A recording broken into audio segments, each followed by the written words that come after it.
네, 안녕하십니까. 오늘은 트럼프와 해리스의 TV 토론에 대한 좀 분석을 해보도록 하겠습니다. 이제 관전 포인트인데요. 드디어 성사가 됐죠. 9월 10일 날 ABC 방송에서 굉장히 또 핫한 주입니다. 펜실베니아주 필라델피아에서 어, ABC 방송 주최로 해서 TV 토론이 이루어지는데 여러 가지 뭐 협상적으로 허들도 많았고 어려움도 많았지만 토론이 성사가 됐습니다. 지난번에 뭐 쇼츠를 통해 설명드린 것처럼 무라고요. 메모지, 그러니까 아무런 내용이 담겨 있지 않은 메모지, 펜만 갖고 들어갑니다. 그러니까 본인의 지적 능력을 어떻게 잘 표현하는지가 중요한 포인트가 될 것 같고요. 음소거 문제가 굉장히 중요했었죠.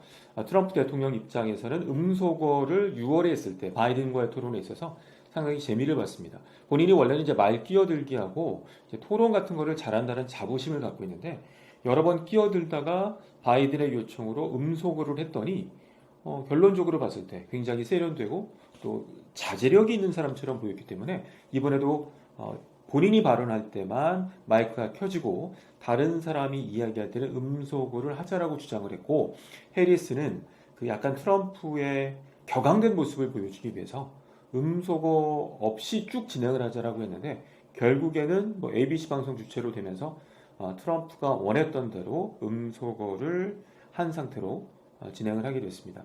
전반적인 내용으로 봤을 때 크게 보자면 저는 해리스는 증명해야 될 시점이 아닌가 생각이 돼요. 여러 가지 요인들이 있지만 제가 봤을 때는 그 정치인의 스피치 능력을 보기 위해선 7분 이상의 스피치 또 인터뷰죠. 인터뷰어가 되고 인터뷰이가 되고요. 또 하나는 이제 디베이팅을 얼마나 잘할 것인가인데 전당대회 때 잠깐 언급을 했습니다만 스피치 능력이 드라마틱하지가 않았고요. 인터뷰할 때도 본인이 그 언론과 1대1 인터뷰를 해야 되는데 팀 월스 부통령과 함께 인터뷰를 했고요. 여러 가지 소문에 의하면 이 짧은 스피치는 굉장히 능한데 긴 호흡으로 스피치를 과연 잘할 수 있을 것인가. 그러니까 이번에 나름대로의 자칭 토론의 달인이라고 하는 트럼프와의 디베이팅에서 어떻게 증명해 보일 것인가, 대세를 유지할 것인가가 굉장히 중요한 포인트가 아닐까 생각이 됩니다. 그럼 트럼프 입장에서는 뭐가 중요할까요? 만회해야 될 시점이죠. 지난번에 총격 미수 사건을 통해서 굉장히 주목을 받고 나름대로 하다가 거의 이긴다고 생각을 했었죠. 바이든에서 해리스로 교체가 되면서 지금 해리스가 굉장히 선거 자금뿐만 아니라 분위기가 좋습니다. 그래서 이번에 토론회를 통해서 예전에 6월에 바이든을 확실히 꺾었던 것처럼 해리스를 꺾고자 하는 것들을 준비하고 있습니다. 그러니까 정리해보자면 해리스는 증명해야 될 시점, 트럼프는 만회해야 될 시점입니다. 여러 가지 쟁점들이 있지만 일단 결론부터 말씀을 드리면 관전 포인트를 말씀을 드릴게요. 앞부분이 중요하니까. 대결 구도를 보실 필요가 있습니다. 첫 번째는 프레임인데요. 해리스 입장에서는 어떤 구도를 만들길 원할까요? 검사 출신이잖아요. 본인이 인권 또 검사 역할을 했다는 것을 많이 언급을 했는데 본인은 검사고 상대방은 피의자, 범죄자, 트럼프의 재판 리스크에 대해서 충분히 언급을 할 것 같습니다. 그런 구도로 끌고 가기 위해서 연습을 하고 있는 것 같고요. 트럼프는 어떻습니까? 본인은 유능하고 상대방은 무능하다. 그리고 지금 트럼프의 그 언론 플레이를 보면 나는 토론을 준비하지 않는다. 난 토론의 연습. 뭐 해리스는 선생을 붙여서 튜터를 붙여서 저 같은 스피치 컨설턴트를 붙여서 연습을 한다는 게 보도가 나오고 있는데 뭐 트럼프 역할하는 사람들을 세웠다고 하더라고요. 근데 트럼프는 자기는 하지 않는다. 뭐 일상이 토론이었고 나름대로 자신만만합니다. 그리고 저는 봤을 때 그 총격 사건 발생했을 때 제가 근무 유일하게 근무를 하다가 우연찮게 일보 특보를 했습니다. 그리고 정말 역사적인 사진이 나오죠. 총을 맞고 보통 사람 같으면은 경호원에 휩쓸려서 고개를 숙였을 텐데 본인이 손을 들고 뒤에 성조기가 있는 그 한 장면 굉장히 엔터테이너 기질이 강하다는 거죠. 그러니까 트럼프 입장에서는 본인이 토론이 준비되어 있고 유능한 사람이라는 모습들을 보여주려고 하겠고요. 그렇다면 상대가 뭐가 될까요? 바이든 2다. 시즌 2고 약간 무능하고 제대로 표현하지 못하고 말을 못하는 것이다라고 구체적인 질문들이 많이 나올 수가 있다는 거죠. 특히 지금 현재 정권을 갖고 있는 바이든 행정부의 약점은 경제가 썩 좋지 않습니다. 그리고 우크라이나 전쟁과 이스라엘 이슈, 외교적인 이슈도 있고요. 그 다음에 이민자에 대한 문제들이 있기 때문에 이것을 집중적으로 공략해서 나는 유능하고 상대는 무능하다라는 것들을 공격하지 않을까? 첫 번째 관전 포인트. 두 번째, 얼마나 감정을 잘 조절할 것인가? 트럼프가 약간 외람된 말씀이지만 깐죽거림이 능하고요. 말 끼어들기에 굉장히 능합니다. 따라서 해리스를 코너에 몰겠죠. 그러면 해리스 입장에서는 갑자기 경황되거나 말 실수를 했을 경우도 있을 거고요. 또 반대로 해리스는 트럼프를 계속 공략을 해서 트럼프가 또 말실수 많이 하잖아요. 그러니까 서로 간에 말실수 없이 얼마나 긴 시간 동안에 대통령으로서의 이미지를 보여주는지도 상당히 중요하리라 보여집니다. 그리고 세 번째는 정책의 포괄성과 구체성. 그러니까 정책 이슈들, 잠시 뒤에 쟁점을 설명드릴 텐데 그 쟁점에 대해서 내가 얼마나 일관되고 다양한 관점들을 갖고 있는가. 지금 해리스 입장에서는 2019년도, 20년도에 민주당 그 전당대회 출마를 했잖아요. 바이든과 같이 경쟁을 펼쳤습니다. 그때 주장했던 것과 지금의 공약들이 약간씩 달라지고 있습니다. 그런 관점으로 보면 트럼프는 계속해서 공격을 하겠죠. 그런 공격을 했을 때 정책적으로 얼마나 내가 잘 준비가 되어 있는지 디펜스하는 게 굉장히 중요할 것 같습니다. 정리해보자면 9월 10일 날 토론회를 보실 때 세 가지를 집중해서 보십시오. 첫 번째는 프레임, 구도를 어떻게 잡는 것인가. 두 번째, 얼마나 감정에 휩쓸리지 않고 좀 컴다운해서 안정적인 모습을 보여줄 것인가. 상대방의 사술에 휩쓸리지 않을 것인가. 그리고 세 번째는 정책의 구체성과 일관성. 이 사람이 얼마나 준비가 되어 있는지를 관찰해 보시면 좋을 것 같습니다. 쟁점으로 잠깐 넘어가 보자면 여러 가지 쟁점들이 있지만 경제 문제가 있죠. 해리스는 핵심이 뭔가요? 중산층을 복원하겠다는 것들을 대통령 후보 수락 연설부터 계속해서 하고 있고요. 가격 폭등을 억제하고 식료품 비용을 완화하고 중산층의 세금을 인하하겠다라는 주의입니다.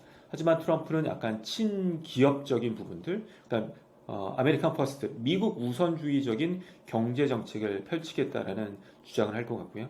가장 또 핫한 게 이민자 문제죠. 이민자 문제. 그 해리스 입장에서는 트럼프가 국경에 그 벽을 세운 것이 얼마나 의미가 없었는지를 많은 비용을 들고 공격할 포인트가 있을 것이고 트럼프 같은 경우는 바이든 행정부가 얼마나 일관성 없이 이민자들을 수용했는지 그래서 여러 가지 문제점들을 안고 있다라고 이야기할 것 같습니다. 그리고 중요한 것 중에 하나가는요. 이 낙태권입니다. 제가 봤을 때는 트럼프나 해리스 모두 본인들의 진보 보수의 지지층은 결집된 상태입니다. 이제 관건은 뭘까요? 중산층, 합리적인 결정권자인 중산층을 어떻게 공략할 것인가가 핵심이겠죠. 지금 이번에 토론에도 낙태권이 나올 텐데 미국 연방대법원이 2022년도에 50년간 유지했던 로데 웨이드 판례를 뒤집었습니다.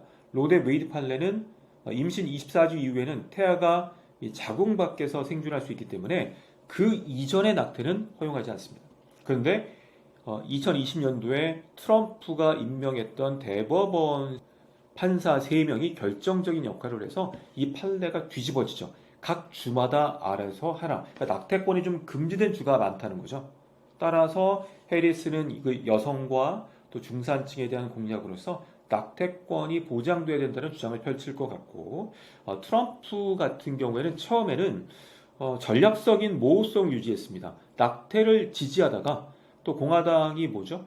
그 세력이 강하기 때문에 낙태권을 금지합니다. 따라서 다시 또 철회했죠. 그러니까 말바꾸기를 좀 했기 때문에 이 이슈 관련해서도 토론에서 어떻게 갑론을박이 되는지도 보시면 좋을 것 같고요. 또 하나는 트럼프가 그래서 체외 인공수정을 지원하겠다는 공약을 냈습니다.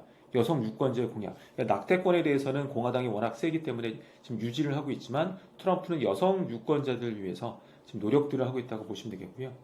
또 하나의 쟁점 중에 하나는 프래킹이라고 하는데 수압 파쇄법 조금 어렵죠. 뭐냐면 셰일가스를 채취할 때 안반에다가 물을 이렇게 강하게 강압해서 프래킹이라고 하는데 수압 파쇄법입니다. 우리는 잘 모르지만 미국에서는 굉장히 핫한 이슈입니다. 뭐냐면 민주당에서는 친환경이지 않습니까? 그러니까 프래킹 이 수압 파쇄법에 대해서 부정적인 입장을 견지하고 있습니다. 해리스도 그렇게 유지를 하다가 이번에 그 경합주죠. 펜실베니아주 같은 경우에는 셰일가스 생산지입니다. 7대 경합주 중에 선거인당이 가장 많죠. 그러니까 프래킹을 예전에는 금지했었는데 이번에는 전격적으로 지지합니다. 그러면 트럼프는 공격하겠죠. 왜 말을 바꾸느냐?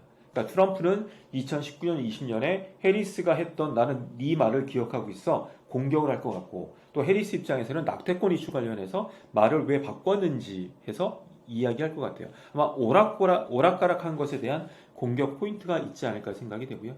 또 하나는 이 트럼프 같은 경우는 이 마리화나를 소량 소지하는 것도 인정한다는 공약까지 제시를 했습니다. 이건 뭐죠?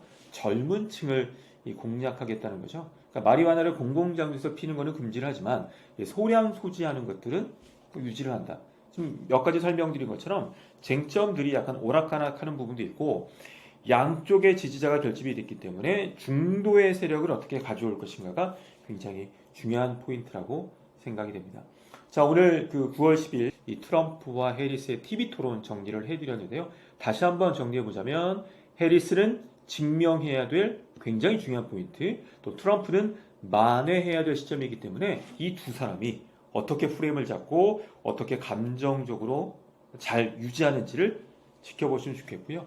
제가 최근에 쓴 책이 이제 쇼펜하우어의 이 토론의 기술을 좀 변형을 해서 적을 만들지 않고 이기는 말하기 기술인데 거기에 뭐 토론의 모든 내용들이 담겨져 있습니다. 나중에 토론이 끝나고 난 다음에 또 그걸 바탕으로 해서 분석을 해 드리도록 하겠습니다. 오늘은 여기까지 하겠습니다. 고맙습니다.